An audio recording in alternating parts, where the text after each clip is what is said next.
Thank you so much for joining us for Hebrews chapter 1, verses 1 through 3b.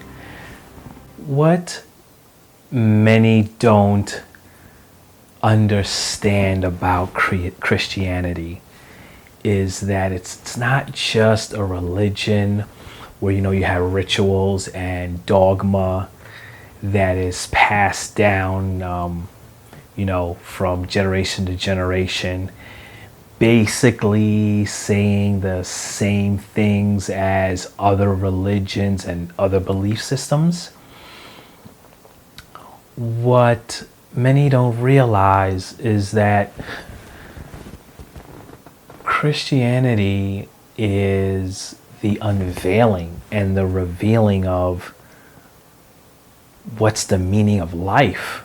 And what we realize, and in yourself this is true, we have this sense that even though, we'll say no one's perfect, we'll say that everyone makes mistakes, still there's something that doesn't feel right about not being perfect.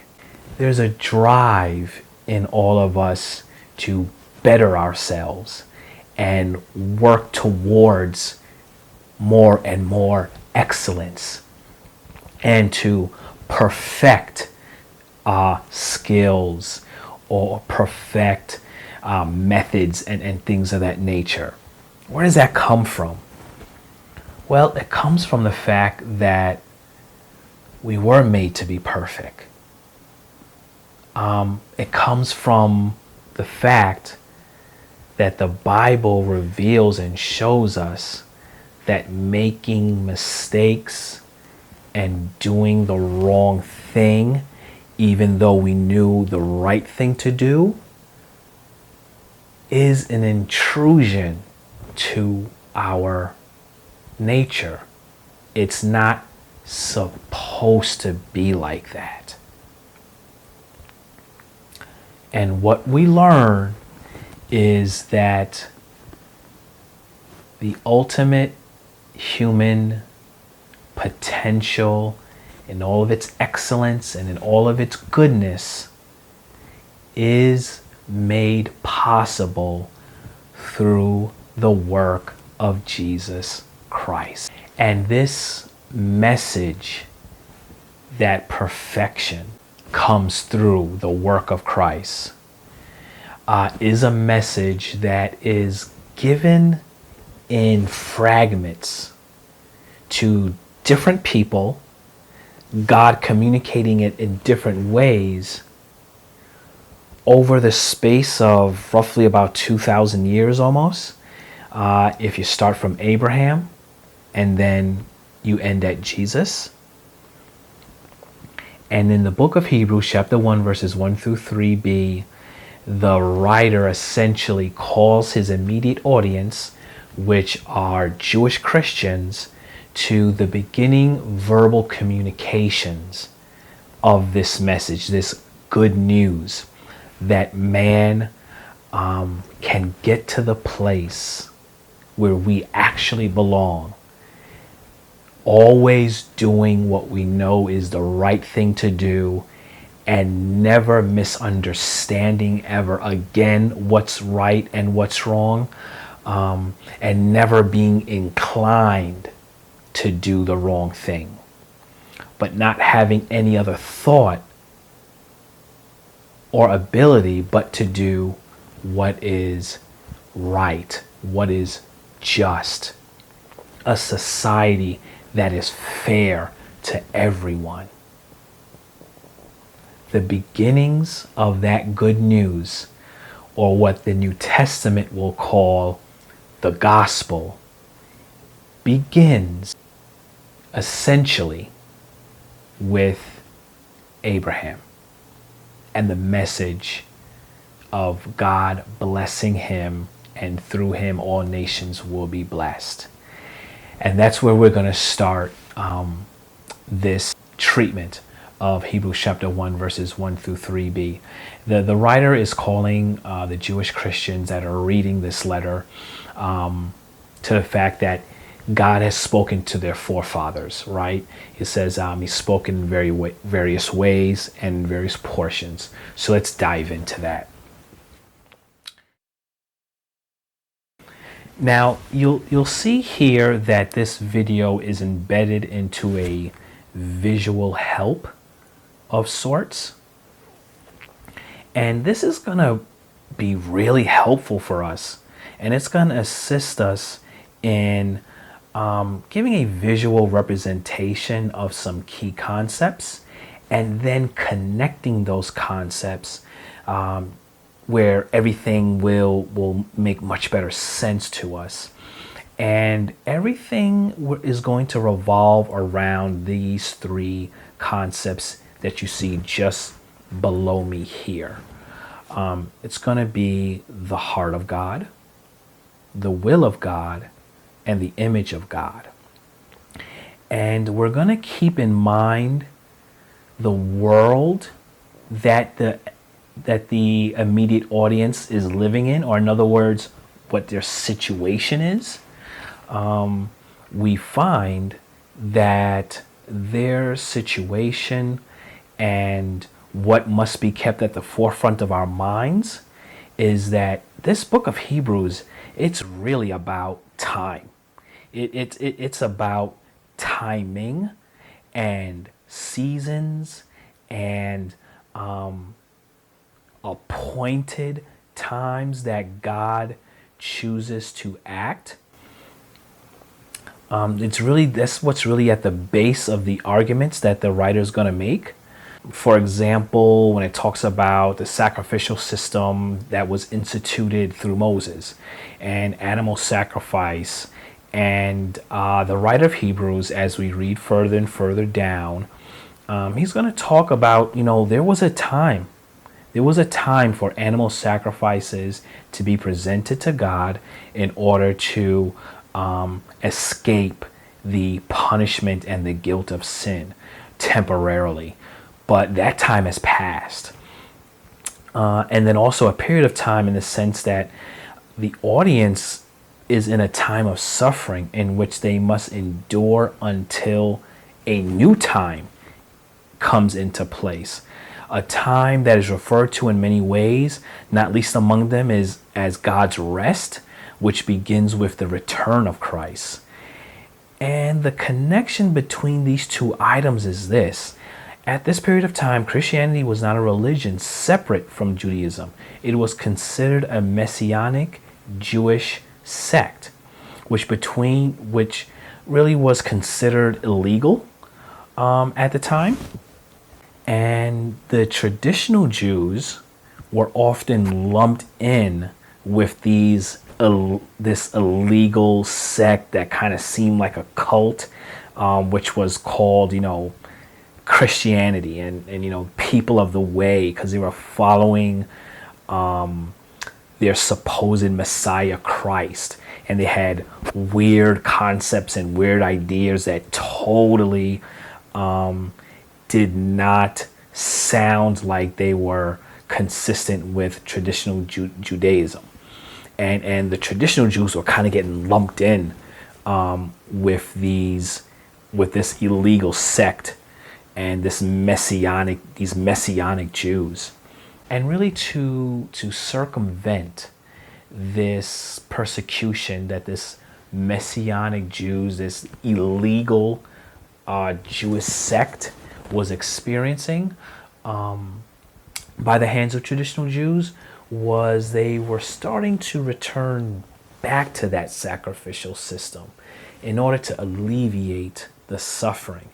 We need to keep that in mind as we read the text and as we go throughout the rest of the book, that's really what's at the forefront of the writer's mind.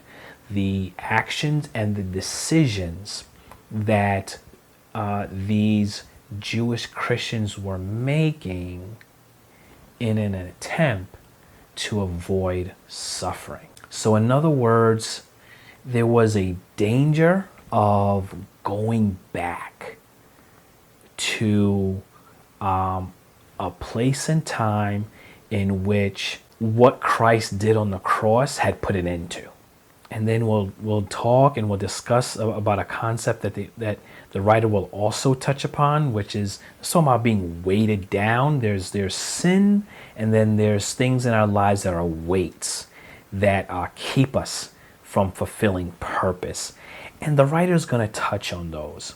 And then finally, one thing that doesn't get much attention in the book of Hebrews, but is vitally important, was the writer's concern about false teaching. In Hebrews chapter 13, verse 9, he mentions for them to avoid and, to watch out and be aware of false teaching, which makes sense when you really read through the book of Hebrews, because it's very heavy and very focused on theological arguments. And you kind of wonder, why. I mean, these Jewish Christians, it's not that they don't know about the work of Christ. It's not that they don't know. He even says in, I believe, chapter 2, where he talks about the confession and the teachings that they received from the apostles, and he's encouraging them to continue in that. So they've received the doctrines. They theologically, they're sound. They know all about atonement and covering of sin and baptism and putting faith in Christ and all of that. So you kind of wonder, well, what's the concern about the false teaching? How's that come into play? And what we'll realize, and I don't know, you can see if you can relate to this, if you already are a Christian and you've ever found where you're trying to help a fellow brother or a sister. Maybe they're kind of going back into sin, or they're getting discouraged because there's a sin in their life that they're just struggling through and they haven't gotten the victory, and maybe they've thought that they've overcome this bad habit, or they've overcome this sinful acts, only to fall back into it again. When you go back and forth like that, after a while, and I know this even from personal experience, you begin to play with the idea that, well, you know what, maybe this isn't a sin. Maybe God doesn't mind this behavior. Maybe this is not such a big deal as what I'm making it out to be. And then you start believing things that are not biblically accurate because you just get tired, and it's hard to continue enduring and trying to defeat the sin in your life. You open yourself up to false ideas, false concepts, unbiblical teaching. And that's another concern that the writer of Hebrews has for his immediate audience. So we want to keep those things in mind, keep those in the back of our minds.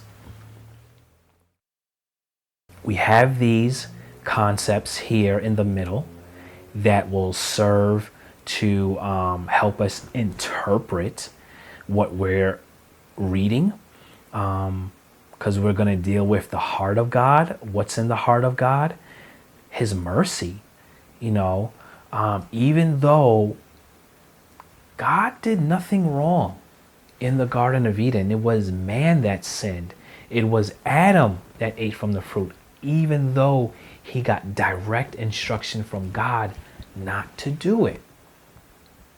So man, completely at fault, completely at guilt, completely guilty, rather, God had no obligation to save man. He had no obligation. He could have destroyed Adam and Eve and said, you know what, I'm starting all over again with a better group of people. But God doesn't do that. he actually approaches and he makes the first step to reconciling and repairing the damaged relationship. So that speaks to the mercy of God. And we're going to learn that he speaks to man in different ways, and he reveals himself, and he again, time and again, he goes back and forth. He gives instruction, man disobeys. He restores, he forgives, man disobeys again. And we really see what we call the grace of God, in that even though man keeps messing up, God remains faithful. And not only does he remain faithful and forgiving, but he has a plan to bring us into a place where we stop messing up, essentially. And that speaks more towards his grace. And this mercy and grace is all for a particular purpose, right? It's for the will of God to be accomplished. The whole purpose of God communicating and reminding man of his will and his laws and his ways, it is to effect long-lasting change, eternal change. And if you notice, God doesn't just communicate his dissatisfaction, but he communicates how the problem is going to be fixed. And we're going to see that when we consider what God reveals and what he says to the prophet Jeremiah. He communicates that he will do what he will do, and he communicates what must be done in order to get us to a healthy relationship between man and God. And then finally, from the beginning, what's this been about? This has been about the fact that God has made man in his image. That goes back again to this gnawing feeling that mistakes and doing what's wrong is it's so part of us, but it's such an intrusion. We're not okay with violating our conscience. We're not okay with it. We're not okay with not doing everything in a spirit of excellence. That's because we've been made in the image of God, and that it ought not to be that way. But God has a plan to remove all of that and to bring us into perfection. And he does that through Christ.